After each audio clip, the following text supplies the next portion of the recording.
What is up, everyone? Welcome to ScoopsCenter. I am Daniel, and I'm here with Luis and Jeremy. Say what's up, guys. Hey, what's up? What's going on? How's it going? Thanks for having us, man. Appreciate that, Daniel. Of course. Thank you guys for being here for this video. Just some stuff has happened in the last week that I wanted to make sure that was addressed by us. Some stuff in the wrestling world, some stuff in the basketball world. So, I mean, you guys were the first two names that I thought of and coming together and making something. So, I mean, if you guys are ready, we'll just get straight into it. Let's do it. Let's go. Sounds good. All right. So we're going to start off with the WWE. They made some cuts. And I mean, wrestling fans know around this time of the year is when they're usually making cuts after WrestleMania. But a lot of people were shocked. We're shocked more than usual about the cuts that were made. And so we're going to go through the list of names that I have in front of me of the people that were cut. At the top of the list and most surprising of all the names, Samoa Joe, a name that, you know, people weren't really expecting or really wanted. Billy Kay and Peyton Royce, the Iconics, Mickie James, Chelsea Green, Tucker, Kalisto, Bo Dallas, Wesley Blake, and Mojo Rawley. Does anybody want to start? Go ahead, Luis. I know you have a lot to say. Yeah, so I'll start off with the biggest name right now that I think it would be Samoa Joe. I'm very shocked that they let him go. I thought what he was doing on commentary was awesome. Like we mentioned before, Samoa Joe on commentary, to me, I would say it's the same as when CM Punk was on commentary. It gave me those kinds of vibes, and it was really, really cool. It gave me something to look forward to on Raw, which the only thing that did happen, that did that for me, was Bad Bunny being on the show. But Samoa Joe also giving that CM Punk vibe really brought me back towards Raw. I know that they let him go due to medical issues. Them not clearing him, and I just thought that was such a irresponsible decision on WWE's part. I think they should have just waited, kept him on commentary for a little bit longer, and once he was good to go, then you could have paired him up perfectly with whoever the main champion was, whether it would be Raw or SmackDown. Like, tell me you would not like to watch Samoa Joe versus Bobby Lashley or Samoa Joe versus Roman Reigns. I'd sure watch that. Definitely. Yeah. Any thoughts, guys? Yeah. So I mean, he was that insight guy. He was the guy, kind of what JBL was before him. He was the guy that Michael Cole or whoever the lead commentator was at the time would be like, Joe, you've been in this position before. You know what's going through his mind at the moment. And he was very believable in the stuff that he said, because we all know how seasoned Samoa Joe is in the ring. So when he's saying this guy is feeling that, he's probably feeling that at the moment, whatever it is.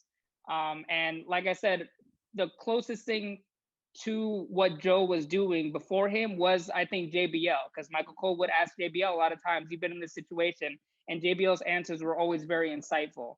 But the team of, I told you guys this off the air, the team of Corey Graves, Michael Cole, and Samoa Joe has been my favorite trio on commentary since what was JBL, Booker T, and Michael Cole for a long time. Like they have been my favorite commentary team for years.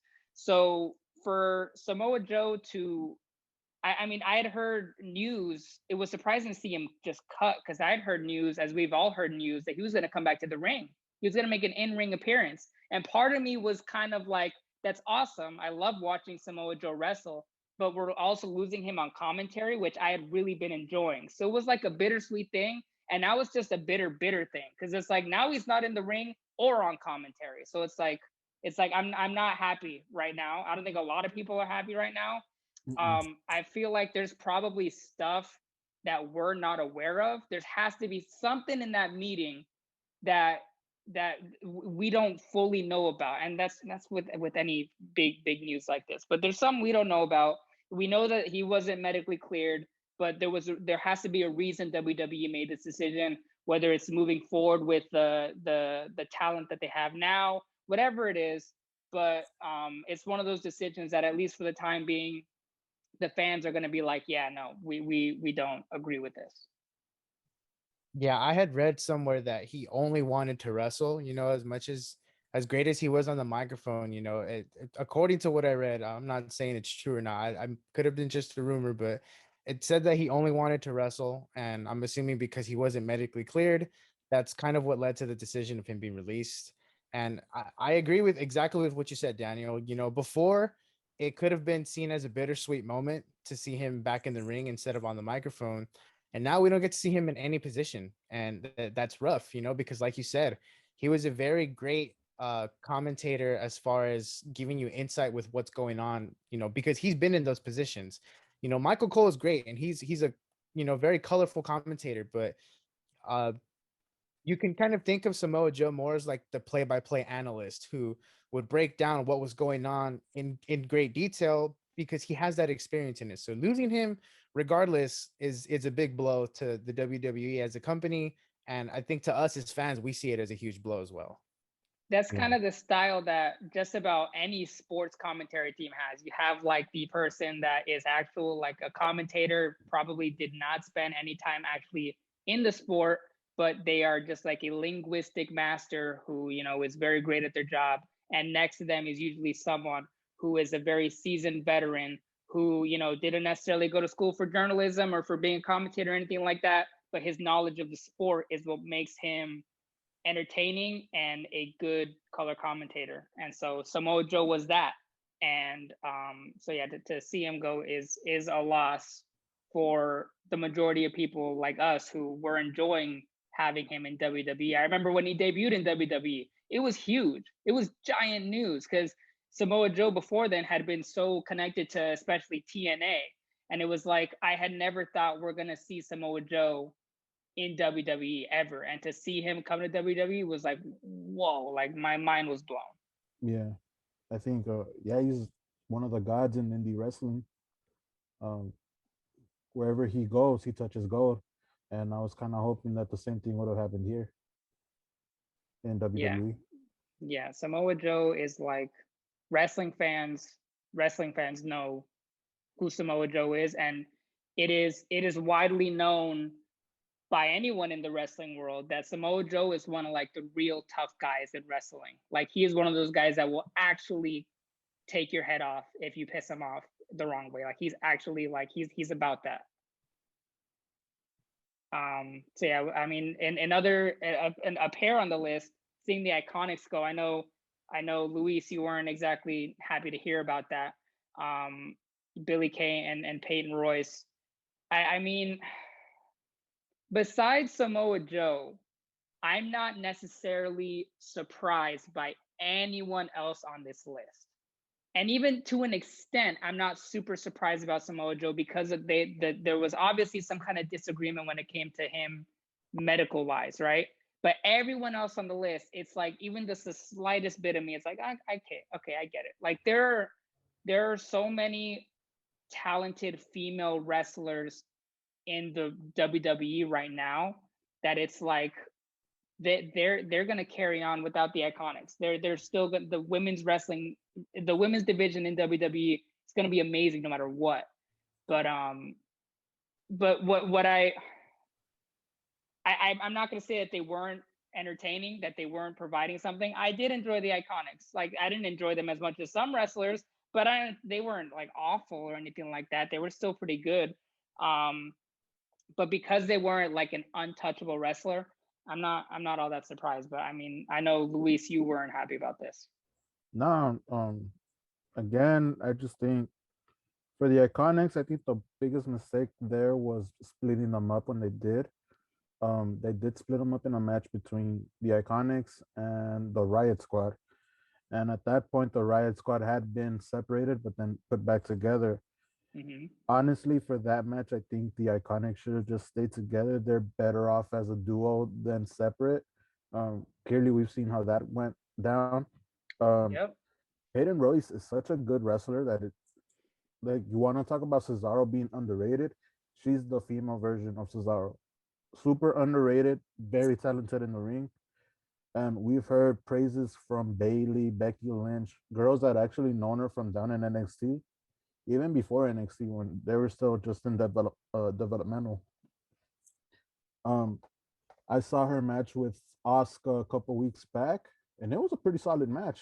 The only reason that it wasn't like a very high rated match was because it was pretty low in the card, and they rather give more time for promos or the main event hype that they do.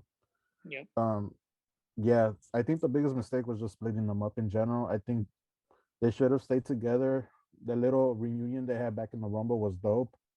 Yeah, it was. Um, yeah, like I Yeah, really I wanted mean, to see. Sorry, I really wanted to no, see yeah, go ahead.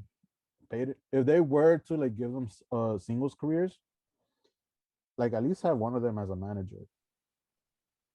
Like I have could have seen Peyton Billy as Kay as a manager. Could have worked, yeah, and yeah. she's perfect for it because she's been doing it so like these last couple months. Yeah. Yeah, I mean, I was talking about this. I've talked about this with you, Luis. I've talked about this with some other people that I talk wrestling with. I mean, the women's division, I feel like they've in both tag team divisions, women and men, they do a lot of just pairing people together. And sometimes it works, but sometimes it doesn't.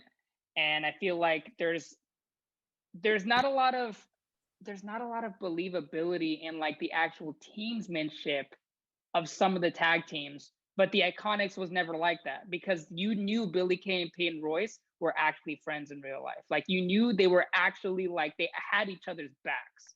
And to have that in any tag team, women or men, it's that comes off as real to the fans, and that's an element that not a lot of tag teams have, especially today. Like that you like it's that believability, the real part of it, and that's better than a lot like that can carry you. That can carry you through tough times, through being at the bottom of the card. It's like you're believable in some aspect, and that's important.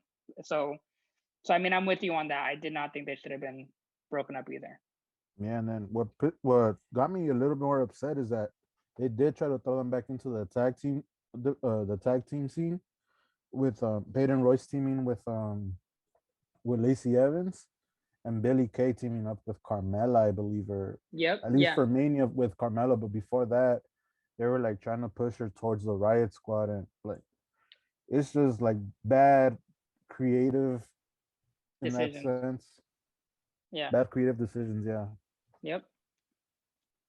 Um, other than them, Mickey James, we saw go. Mickey James, Chelsea Green. I mean, we talked about it also off the air. I mean, this gives Mickey James the opportunity to possibly go to another promotion if she wanted to and make some noise there. She's a name. She is like she came up in the times of Trish Stratus and Lita and like that time of of divas now women superstars. So and she still can go. She's still in great shape. It's not like she still can wrestle. So I mean, it'll be interesting to see if this is the end of Mickey James or if she's going to add another chapter to the book. Um, Besides Mickey James, some of the other names, at least that stood out to me, Callisto. I mean, Callisto, someone we hadn't seen. Callisto and Bo Dallas, two people that we hadn't seen much of lately, but we know how talented they really are when it comes to wrestling. Like, really talented and the potential that they had. And I think just about anybody on this list and a lot of people at WWE cuts, it's like it feels like there's a lot of missed opportunity, and that's unfortunate um, because I mean, you hate to see a potential what could potentially have been a successful run for a wrestler that we liked, like a Callisto or like a Bo Dallas, turn into nothing because they get cut. But the truth is, there's only so much airtime. There's only so many title belts. There's only so many storylines that not everyone is going to get to do that. And so that means that some ideas and people, even if their potential like is high, are going to get thrown to the side or cut. And Kalisto and Bo Dallas were a part of those people, which sucks. I always love watching Kalisto. And in whatever Bo Dallas did, especially in the ring, like the actual wrestling, I always enjoyed, whether I enjoyed the storyline or not. But yeah, I mean, we Luis, you and I talk a lot about wasted potential that WWE sometimes doesn't capitalize on. Yeah, and I want to bring up one of the points me and you made during those conversations about Bo Dallas. Bo Dallas is brother to Bray Wyatt. How cool would it have been if Bray Wyatt and the Fiend, instead of having the sister Abigail finish, if they had like a brother Bo finish, and then just slowly start like bringing Bo into the promos or the shorts that they have Bo play a part in the cinematic matches, because you know they're not done with that until they start bringing fans back in, like left and right. Um, Going back to um, the Mickey James release, her husband is one of the key guys in NWA, so I can't wait to see her there. And Callisto, man, like he was such great potential and just wasted creatively. He has everything that a wrestler really needs. He has the look, he has the physique, he can go. Like, if you really want to put someone to compare him to, he would probably be the modern day Rey Mysterio, like a younger Rey Mysterio. All they really needed to do was just give him a theme song that's not so stereotypical and just give him something Callisto like. That's all they really needed to do, because the whole lucha, it's just not working. Like, Yeah. I know the other lucha house party guys, they start using it, but I'm sorry, like for me, it's just not it's not hitting properly. They just need to come up with something better for them. And I like just looking at the names right now, something I'm noticing, but like what do Kalisto and Bo Dallas have in common? Underrated, They're small. and they're small. They're small. And we know WWE has a history of not liking small guys. Not WWE, Vince McMahon. History of not liking small guys. And if there is a list of cuts, we know who finalizes it. I Yeah, mean, but I think you compare him to Rey Mysterio, and completely understandable. Exciting, small, mask, Hispanic, high flyer, lucha libre, all that understandable. But how many have really? We've seen a handful of masked wrestlers since Rey Mysterio. How many have even been able to come close to him? I think uh character wise, I think the one that came close that was able to get like a bit of main event hype would probably be Andrade. But he's not Yeah, masked, he's just Mexican. yeah, But and he was substantially bigger. yeah, He had a little more size. but like when you talk about the stereotypical guys that Vince likes, we're talking about the Hogans, the Cenas, the Drew Rocks, McIntyre's. the Drew McIntyres, the Bobby Lashley's. Like those are physique, like those are what, like 70s, 60s stereotypical characteristics of a wrestler. And I don't want to. We could do like a 2-hour podcast on that if we really wanted to. Like, Yeah. and we've talked about it so much for so long about how it's understandable.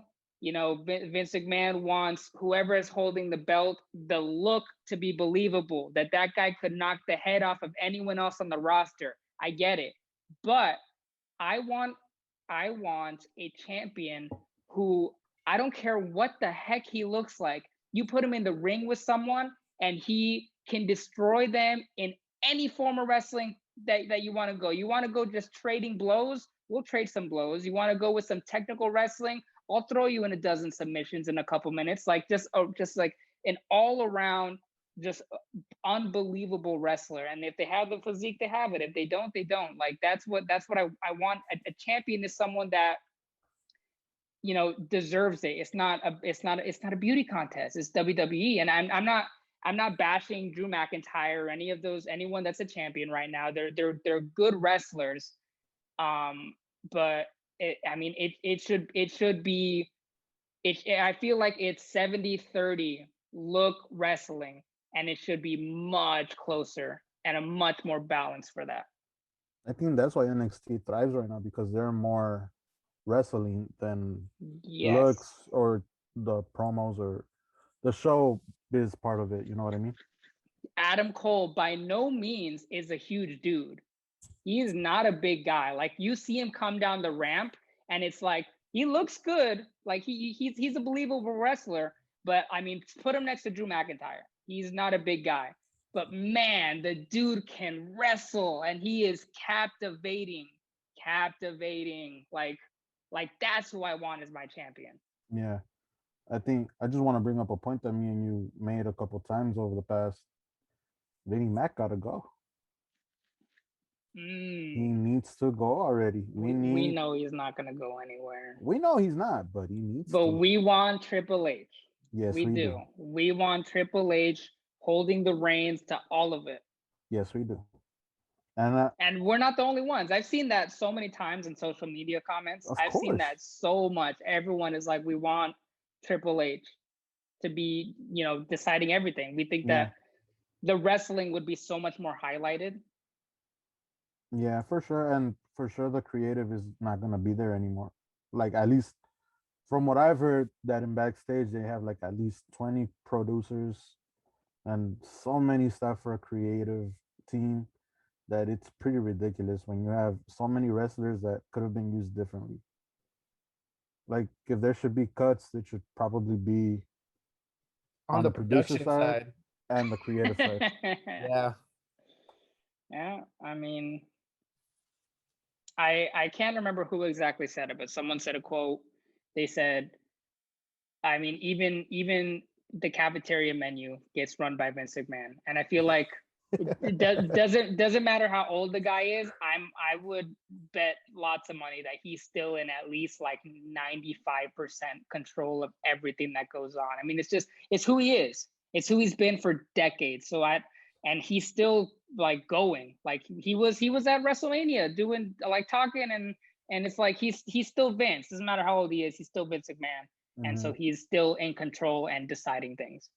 And I mean, it's not to say we all respect Vince McMahon, everything he's done, and the dude has literally like spent his entire life doing this. If there was ever a more qualified man to tell you how a promo is going to succeed or how a pay-per-view is going to succeed, it's Vince McMahon. But at the same time, we know that he's groomed Triple H into, being like that, to being what Vince McMahon was. And if there's someone that is a little more in tune with the now, it would be Triple H more so than Vince McMahon. Vince McMahon is, how old is he now? Isn't he like late 70s? 70s, 80s. A little outdated. Yeah, I mean, he is a fountain of knowledge when it comes to wrestling. Anyone would be privileged to have a 10-minute conversation with the guy about wrestling. But I feel like, and I'm sure you guys would agree with this, at this point, he would be a better advisor than decision maker.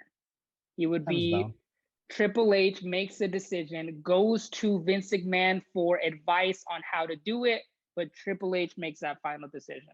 I think everyone would be unbelievably happy with that. I agree with that. I could see it happen in the near future. Me too. But as soon as that happens, you know that a bunch of these names are going to be coming back. Names will be coming back, and hopefully some of the things we're unhappy about will be changed. Hopefully. And maybe we'll get some less camera changes in our matches. That's all I'm asking for. That's all I ask for. Just let me watch the damn match. I'm tired of seeing the camera change. All right. I mean, you guys ready to dive into the world of basketball? Big news a couple days, and I feel like both pieces of news that we're talking about today in this video, not exactly the most happy of news, but Still got to talk about it because it's big news. LaMarcus Aldridge, unfortunately, had to retire very abruptly, very much like out of nowhere, especially for the sports world, like the fans. Like I remember getting that notification on my phone and being like, "Wait, what? Like he just signed with?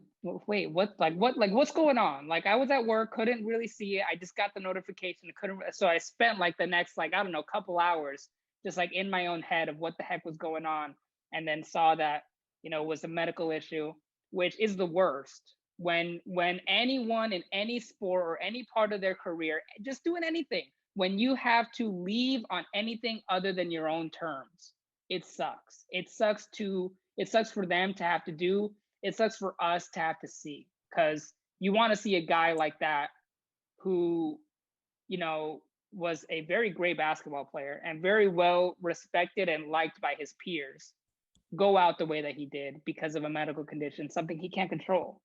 And it also, I mean, it double sucks because he literally just signed with the best chance that he's had in his very long career at a championship. So, I mean, to see all this happen in such a short amount of time, it sucks. But at the same time, I respect the guy for making the decision that he made. Like in what he put up on social media, he said, I put basketball first in my life always, but for the first time, I'm going to put myself and my family first. And just the phrasing of that, it's like, yes, that is a respectable move. It sucks to see, but as a man, I mean that's we respect that, and we wouldn't. I mean, it's in a similar way like Chris Bosh. Like we want to see you play, but we don't want to see you get hurt. We don't want to see you lose your life over a game, over the game of basketball, no matter how much you love it. So sucks to see him go, but yeah, I mean, just I've been seeing posts about whether he'll make the Hall of Fame. Some people saying he will, some people saying he won't. At this moment in time, not really thinking about that. More just like thinking back at LaMarcus. I was a big fan of him in the beginning. Kind of haven't been that big a fan of him since he went to San Antonio. But I mean, I feel like there's a lot of people. They just kind of their name at least, and like high profile like they are, kind of fizzles when they get to San Antonio. But still, it sucks to see, because he really had a chance at helping Brooklyn. Not like they needed much help, but helping Brooklyn in possibly capturing a championship this year. Yeah, it's always rough. Again, like you said, given the circumstances of his retirement, it's abrupt and it's extremely sad to hear a superstar like him go out on something that was out of his control in a way. A medical condition like an irregular heartbeat. I can't imagine how scary that must be, because reports said that he was feeling that during the Lakers game, during the most recent Nets and Lakers game. And I mean, I can feel when I run, if my heart starts beating fast, I sometimes you can feel it. You're like, well, like I got to catch my breath and slow down. But for it to start irregularly beating, I can't imagine how scary that must have been like for him. And I mean, if you look at his medical history, this isn't the first time he's had problems with his heart. I remember his rookie season, if I'm not mistaken, he had surgery on his heart for a similar issue. And I don't know if this irregular heartbeat is related in any way to that other issue that he suffered when he was with the Trailblazers. But again, just seeing him go out like this, it is sad. Going back to the post that you mentioned, Daniel, it kind of seems like he was at peace with his decision. And I think that's really good for him, because if he understands, that the decision has to come to this and he's okay with it, I think it's best for both parties, like that are involved, And I remember there's a quote on his post where he said, "You never know when something will come to an end, so make sure you enjoy it every day." I can truly say I did that. That statement right there shows that despite him retiring, despite him just signing for the Nets and not having the chance to compete for a ring anymore, I mean, he still enjoyed every minute of basketball that he played, and that's really great to hear for someone like him, because when he was on the court, he was great. He was fantastic, and his mid-range game was almost elite, during his level of play. But Yeah. as far as like, I think what this means for the Nets, I mean, he played 5 games for Brooklyn, and I don't think they're going to suffer on the court too much. It's not to take away that he was a good player, but I mean, they're extremely, extremely stacked at the big man positions that they have. And it's not to say that, again, they're not going to suffer with missing him. I think they'll miss his locker room presence more than anything. I had heard that he was a very good presence for the younger players, and he was overall just a good presence for the locker room, especially with how close he was, with Kevin Durant. But Mhm. at the end of the day, sucks that he wasn't going out on his own terms. I wish him the best in retirement, and hopefully he gets to enjoy the health and time, with him, his family, and just all his friends. Yeah, I mean it speaks the what you were mentioning about his actual, what he said on social media, and how he lived, every minute was important, and to live it all to the fullest, because you never know when it's going to end. It speaks to the kind of man that he is.